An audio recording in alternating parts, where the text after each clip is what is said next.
যুদ্ধবিরতির একদিন পর আবারও সংঘর্ষে জড়ালো সিরিয়ায় সেনা ও কুর্দি নেতৃত্বাধীন সিরিয়ান ডেমোক্রেটিক ফোর্সেস এসডিএফ।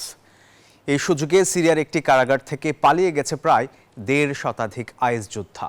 বন্দীরা পালানোর জন্য সরকার এবং কুর্দি এসডিএফ একে অপরকে দায়ী করছে। এদিকে এই ঘটনায় নিরাপত্তা নিয়ে স্থানীয়দের উদ্বেগ বাড়ছে।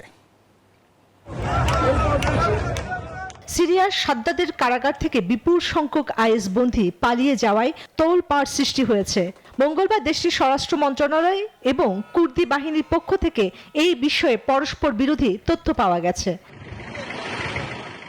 সিরিয়া ইরাক সীমান্ত থেকে ৫০ কিলোমিটার দূরে সাদ্দার জেলে সোমবার এই ঘটনাটি ঘটে। কুর্দিশ বার্তা সংস্থা জানিয়েছে কয়েক ডজন আইএস সদস্য জেল থেকে পালিয়েছে। এই জন্য সরকার এবং কুর্দিশ এসডিএফ একে অপরকে দায়ী করছে। জেল রক্ষণাবেক্ষণ এবং প্রহরার দায়িত্ব ছিল।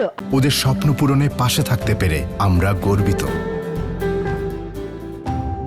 আইএসডিএফের উপর এদিকে আইএসডিএফের দাবি সরকারি বাহিনী তাদের আক্রমণ করায় তাদের হাত থেকে জেল নিরাপত্তার ক্ষমতা চলে যায়। সিরিয়ার সেনারা অবশ্য এই আক্রমণের ঘটনাকে অস্বীকার করেছে। বন্দীদের খোঁজে অভিযান চালাচ্ছে সেনারা। এদিকে নিরাপত্তা পরিস্থিতি অবনতির আশঙ্কায় স্থানীয় বাসিন্দাদের মধ্যে উদ্বেগ বাড়ছে।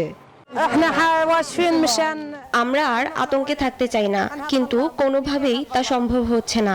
আর কত পালিয়ে পালিয়ে থাকবো।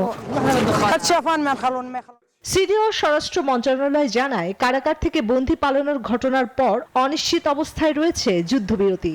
এর আগে রবিবার দামেস্কের সঙ্গে একটি একত্রীকরণ চুক্তির আওতায় ইসলামী স্টেটের বন্দীদের রাখা কারাগারের দায়িত্ব সিরিয়ার সরকারের কাছে হস্তান্তরের কথা ছিল।